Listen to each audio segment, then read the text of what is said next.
சுவை வருக. இந்த கவியரங்குக்கு வந்திருக்கும் நல்ல உள்ளங்களை வாழ்த்தி வரவேற்கிறேன்.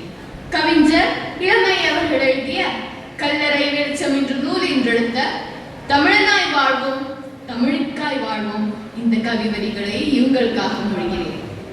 தமிழ்தான் எங்கள் தாய்மொழி, தமிழனுக்கு இதுவே உயிர்மொழி. அதை மிகுந்த வறுமை வந்தேன் அவதியுற்ற நாளிலும் ஐயமிட்டே உண்ணுகின்ற அறிவு சொல்லும் தமிழ்மொழி. புதுகேடில் பிறந்து முச்சங்க சபையிலே வளர்ந்த கம்பன் கவியிலே வளர்ந்த வையகத்தின் நிலையில்லா செம்மொழி. உந்தன் நினைவு கண்டு புறம் முதல் காட்டி ஓடிப் போனான். இன்றோ இங்கே இவன் தமிழ் என்பதையே மறந்து போனான். முரசு கொட்டி உன்னை கண்பிடிக்க செய்வதா? இல்லை, உன்னிடம் மண்ணோடு போன பின்பு விழுவிழுக்க செய்வதா? தமிழுக்காய் ஒரு குரல் கொஞ்சம் செவி மடக்கெடு. குறிஞ்சி முல்லை மருதம் நெய்தல் பாலை என உன் குடிமக்கள் வாழ்ந்த பெருமையை நீ அறிவாயோ? கொடிக்காய் கொடிமுல்லைக்காய் தன் பேரே தானம் தந்து பாரியை நீ மறைவாயோ?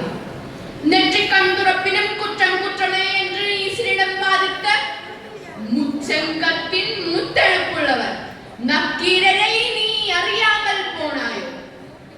2 அடி 7 சீர்கள் உலக புதுமையாம் திருக்குறள் இயற்பியலும் இலக்கியமும் பிணைந்த நீதி நூல் உண்மையன் வல்லவன் தந்த ஒப்பற்ற இலக்கியம். இலக்கியம் ஒரு புறம் இருக்க மறுபுறம் காப்பியம். ஆம், சோழர் காலம் அது காப்பிய காலம். சிலப்பதிகாரம் மணிமேகலை சீவக சிந்தாமணி வளையாபதி குண்டல கேசியனும் 50 காவியங்களை கரம் பிடித்துலாவென்ற வசந்த காலம்.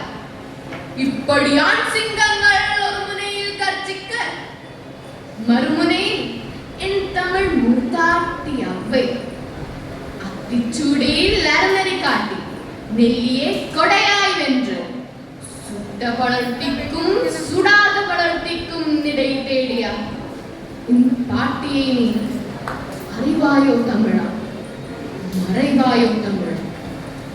சிலம்பால் கொலையொன்று சினத்தால் அனல் கொன்று நீதிக்காயிர் நீட்ட பாண்டிய நெடுஞ்செழியனின் வரலாறு ஒன்று. மரபால் ஆயிரம் படைத்தும் புது கவிதையால் புதுமை படைத்தும் உன் தாயையும் தாரத்தையும் கைப்பிடித்து அணைத்து வந்த எந்த முண்டாசு கவிஞனை நீ அறியாமல் போனது கூத்தாயிருக்கிறது, கேலி கூத்தாயிருக்கிறது. அன்றோ தமிழ் வளர்க்க ஒரு கூட்டம், இன்றோ தமிழ் அழிக்க ஒரு கூட்டம். ஆங்கில மொழிக்கு சிவப்பு கம்பளம் விரித்து முன் வரிசையில் முட்டி மோதி வந்து நின்றார். வெட்கமில்லையா தமிழா? தமிழ் மொழிக்கு காவலன் என்றல்லவா உன்னை நினைப்பேன். ஆனால் நீயோ ஆங்கிலத்துக்கே குடை பிடித்தாய். வெள்ளையிலும் விழுந்த எச்சிலே பஞ்சாமிர்தம் என்பதா? இல்லை, பாராண்ட தமிழ் மொழியை மண் மூடி புதைப்பதா? நான் கேட்கிறேன், வள்ளுவன் ஆங்கிலம் படித்தானா? இல்லை, வெள்ளைக்காரன் தான் உனக்கு அப்பனா? கண்ணிருந்தும் குருடனானார், செவியிருந்தும் செவிடனானார். உமையை நீ மறந்து போனாய். உமையை உரைக்கிறேன் கேள். செம்மொழியின் இனிமை கண்டு வெள்ளைக்காரன் கூட தன் பேரையே வீரமாமுனிவர் என்று மாற்றிய வரலாறு ஒன்று. இவன் கல்லறையிலே இங்கு தமிழ் மாணவர் உறங்குகிறார் என்று உயிர்த்த நினைவு சின்னமும் உண்டு. இத்தனை மறந்தவனுக்கு சிறந்த வகையில் சிறைவாசமா?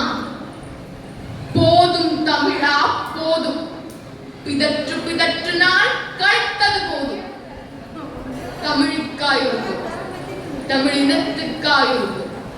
முரங்கொன்று புலியொன்றை துரத்தினால் முற்படுத்தி தமையை நீ தியாகத்தை நினைவில் நிறுத்தி கூறீற்றி ஒன்றை ஏந்தி படைக்களத்திலே நடந்து பார்ப்போம்.